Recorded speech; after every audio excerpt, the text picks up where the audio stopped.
அனைவருக்கும் வணக்கம். நர்மதா அம்மாவின் பெண் அரசியல் 2ஆம் பாகம், மானுடத்தின் வெற்றி, பெண்ணை சரணடைவோம். கடவுள் என்கிற ஒன்றை பற்றி கொண்டு பின் செல்வோமானால் வழியில் எத்தனையோ வாழ்க்கைக்கு தேவையில்லாதனவற்றை காணலாம். மதங்கள், அந்த மதங்கள் சார்ந்த வெறுப்புகள், பிரிவினைகள், மதங்கள் சார்ந்த இன்னும் எத்தனையோ வேண்டாத நிகழ்வுகள் என்று பலவும் இருக்கும். அதுபோலவே அரசியலின் வரலாற்றை பிடித்து கொண்டு பின் செல்வீர்களானால் நிறைய வேண்டாத்தனங்கள் இருக்கும். புரட்சிகள், போராட்டங்கள், கொள்கை, கோட்பாடு, தத்துவம், இசங்கள் என்றெல்லாம் நிறைய எதிர்கொள்வோம். அவை அந்தந்த காலகட்டத்துக்கான அன்றைய தேவைகள், அப்போதைய நியாயமான தவிர்க்க முடியாதனவாகவும் அவை இருந்திருக்க கூடும். இன்னும் அவற்றை தூக்கிக் கொண்டு நத்தை தன் முதுகில் தூக்கி சுமக்கிற ஓட்டை போல நாம் நடக்கத்தான் வேண்டுமா என்பதுதான் முக்கியமான கேள்வி.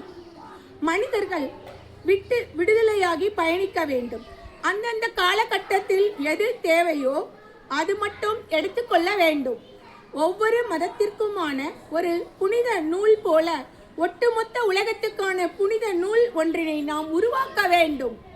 அந்த புனித நூல் சொல்ல வேண்டிய கருத்துகள் மனிதநேயம், சமத்துவம், அறம், நல்ல விழுமியங்கள், நாகரிகம், குடிமை பேணுதல் போன்றவையாக இருக்க வேண்டும். மனிதர் என்பதற்காக மட்டும் ஒவ்வொரு மனிதரும் மற்ற மனிதர்களால் மதிக்கப்படுவது, உலக வாழ்க்கையை எல்லோருக்குமானதாக மகிழ்ச்சிகரமாக மாற்றுவது, அறவே போர்களற்ற உலகம் சமைப்பது, ஓர் உயிர் கூட இங்கு கொலையாக கூடாது என்ற இலக்கோடு செயல்படுவது, தனி மனித திமிர்த்தனங்கள், சக மனிதரை ஜெயிக்கவென்றே அவர்க்குள் புகுத்தப்படுகின்ற போட்டி மனப்பான்மை, இவற்றையெல்லாம் அடியோடு மறக்கடிப்பது அவசியம். இப்படி அடிப்படையில் மாற்றங்கள் கொண்டு வரத்தான் நாம் முயற்சிகள் செய்ய வேண்டும். இப்போதுள்ள எல்லா கேவலங்களையும் ஏற்றுக்கொண்டு, அதாவது மலக்காட்டுக்குள் நின்று கொண்டு நறுமணம் வீசும் என்று நம்பி பேசிக் கொண்டிருக்கிறோம். அது சாத்தியமே கிடையாது. முதலில் நிறைய சுத்தப்படுத்த வேண்டும். ஒரு புதிய நீரோட்டத்தை கொண்டு ஒட்டுமொத்த அழுக்குகளையும் கழுவி சுத்தப்படுத்த வேண்டும். இலக்கியங்கள் வாழ்க்கையை உருவாக்கின, நாகரிகத்தை மேம்படுத்துவதற்கான காரணங்களாக இருந்தன என்பதில் எந்த சந்தேகமும் இல்லை. ஆனால் படைப்பாளிகள் தங்களுக்கு புனித முலாம் பூசி உயர்ந்தவர்களாக காட்டிட மிக தீவிரமாக செயல்பட்டு இருக்கின்றனர். ஆன்மீக கூட்டத்தினரை போல இலக்கிய கூட்டம் தனக்கென பிரத்யேக மரியாதையை எதிர்பார்க்கிறது, தனக்கென வழிபாட்டை எதிர்பார்க்கிறது, தனக்கான பக்தர்களை எதிர்பார்க்கிறது. அவை கிட்டாத போது இறங்கி வந்து புலம்புவதற்கும் அவர்களுக்கு எந்த தயக்கமோ கிடையாது. இதை யார் எடுத்து சொல்வது?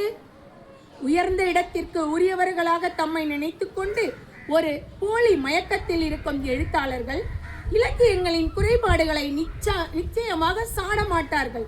ஏனென்றால் அது தம்மை தாமே குழி தோண்டி புதைத்துக் கொள்வது போன்றது. பத்திரிகைகள் அதனை செய்யுமா? திரைப்படங்கள் செய்யுமா? யாருமே செய்ய மாட்டார்கள்.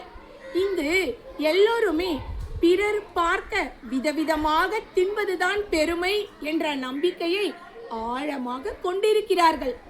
பார்க்க வைத்து தின்கின்றவர்களை பார்த்து பார்த்து நிற்கின்ற நாம் தான் எல்லாவற்றையும் எடுத்து சொல்ல வேண்டும்.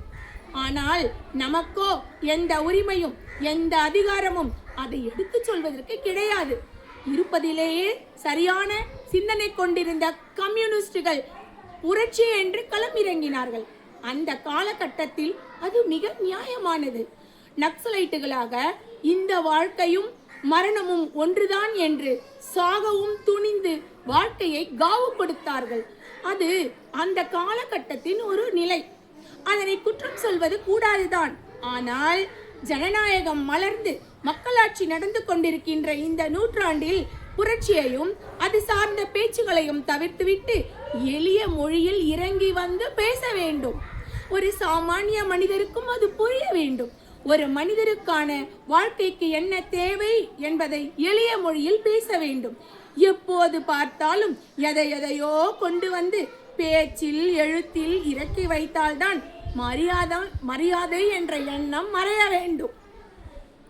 இந்த உலகம் மட்டுமல்ல, இந்த உலகத்தின் உரையாடல்கள் கூட எளியவர்களுக்கானதாக இல்லை. இந்த அதிர்ச்சியூட்டும் உண்மை எவருக்கும் உரைப்பதே இல்லை. பேச்சில் எதையோ பேச தெரிந்தால்தான் மரியாதை. உடையில் எதையோ போட்டு அலங்கரித்தால்தான் மரியாதை.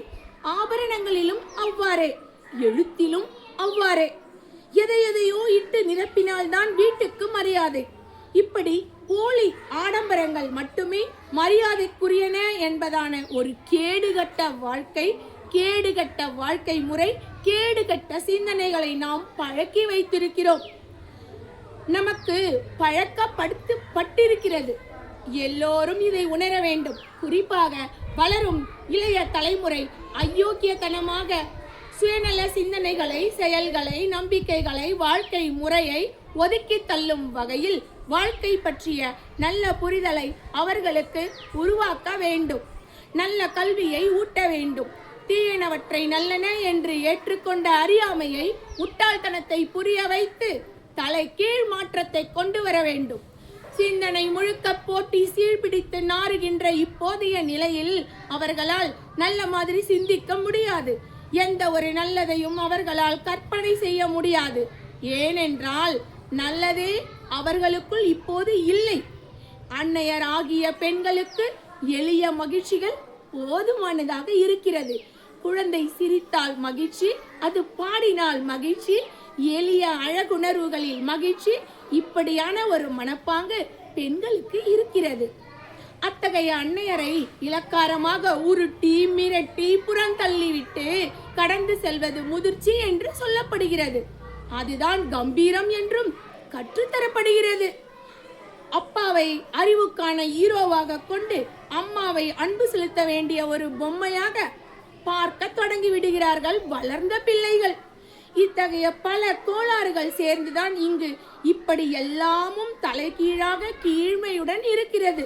இவற்றை எடுத்து சொன்னால் உடனே புரிந்து கொள்ளும் அளவிற்கு இங்கு யாரும் புதிய மூளையோடு இல்லை. நிறைய பழங்கருத்துகளால் நிரம்பி வழிகின்றனர்.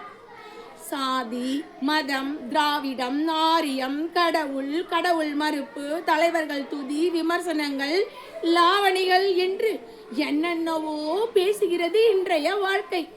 இனி எதிர்கால மனிதர்கள் எப்படி இருக்க வேண்டும் என்பது பற்றி சிந்திக்கின்றவர்கள் நிறைய வர தொடங்கும் போதுதான் நாம் நினைக்கின்ற அந்த மாற்றங்கள் வரும். அத்தகையவர்களாக பெண்கள், உலகின் சரிபாதி பெண்கள் மாற வேண்டும். அவ்வாறு அவர்களை மாற்ற வேண்டும் என்பதுதான் பெண் அமைப்பின் எண்ணம். அதற்கான முயற்சியை தான் நாம் இயன்றவரை மேற்கொள்கிறோம். செருக்கும் திமிரும் கேலியும் கிண்டலும் அகங்காரமும் சுய மோகமும் இன்னும் இன்ன பிற அறியாமை கேடுகளுடன் அலைபவர்கள் சின்ன பையன்களாக, எங்களுடைய கொஞ்சலுக்காக காத்திருந்த குட்டி பையன்களாக இருந்திருந்தால் காதை லேசாய் திருகி விட்டுட்டு வாங்கடா எல்லாத்தையும் என்று கூறலாம் தான். அறிவு என்று அவர்களுக்கு ஊட்டப்பட்ட பலவும் அனாவசியமானது, தேவையில்லாதது. இந்த அறிவிற்கும் வாழ்க்கைக்குமான தூரம் நெடியது. வாழ்க்கைக்கும் அதற்குமான தொலைவை அன்னையர் எங்களால் புரிந்து கொள்ள முடிகிறது. அன்று நாங்கள் வாயை மூடிக்கொண்டிருக்க வேண்டி இருந்தது. அதனால் எதையும் பேச முடியவில்லை. இன்று சற்றே அந்த நிலைமை மாறி இருக்கிறது. நாங்களும் சிந்திப்பதையெல்லாம் பேசுகின்ற அளவிற்கு நிலையை உருவாக்கி இருக்கிறோம். இது ஒரு நல்ல மாற்றம். இந்த உலகத்தினுடைய மிக பெரிய திருப்பு முனை என்று நீங்கள் புரிந்து கொண்டு பெண்களை உற்சாகப்படுத்துங்கள். பெண்ணை சரணடையுங்கள்.